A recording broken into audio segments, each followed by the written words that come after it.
Përshëndetje nga Sevilla, në pritje të një sqarimi të mirë për komunitetin ton.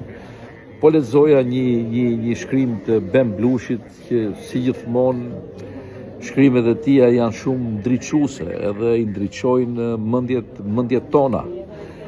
Ku Beni me shumë elegancë shpjegon që ne kemi marrë drejtimin drejt Europës sikur kemi zgjedhë se si do të shkruajmë alfabetin tonë. Dhe kemi zgjedhur alfabetin latin përballë atit arab dhe atij grek.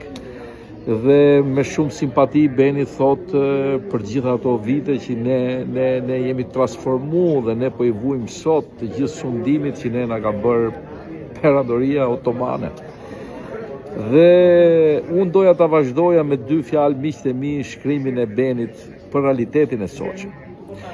Ben, të lutem, vazhdoje shkrimin se ne edhe sot jemi të pushtuar nga Anadolli, jemi të pushtuar nga otomanët, sepse Tirana ajo Tiranë që ne jemi rritë bashkë në mes konkurencës, në mes të librave, në mes të dëshirës për sport, dëshirës për të bukurën, sot është peng i otomanëve, sot është peng i njerëzve që kanë ardhur nga periferia. Dhe këta njerëz që janë të gjithë të bullizuar dhe kërkush nuk e thot Ben, duhet ulesh ta shkruash, si janë formu këta njerëz në periferi, duke u bullizu non-stop prej brigadierit, prej sekretarit partisë, prej gjithë situatës që ka qenë. Dhe këta njerëz erdhën kapën dorë Tiranën tonë, kapën dorë politikën, kapën dorë administratën dhe kapën dorë drejtësinë. Atëherë Ben, të mungon kurajo që ti thush këto të vërteta të mëdhaja që njerëzit të shohin se të kuptojnë se çfarë po ndodh.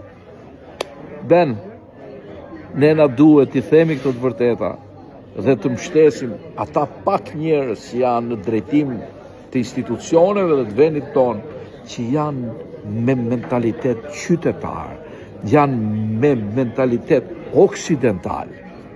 Thuje Ben, vazhdoje shkrimin, vazhdoje se njëjta gjë që ka ndodhur Kongresin e Manastirit, me ata njerëz që i kanë dalë kontra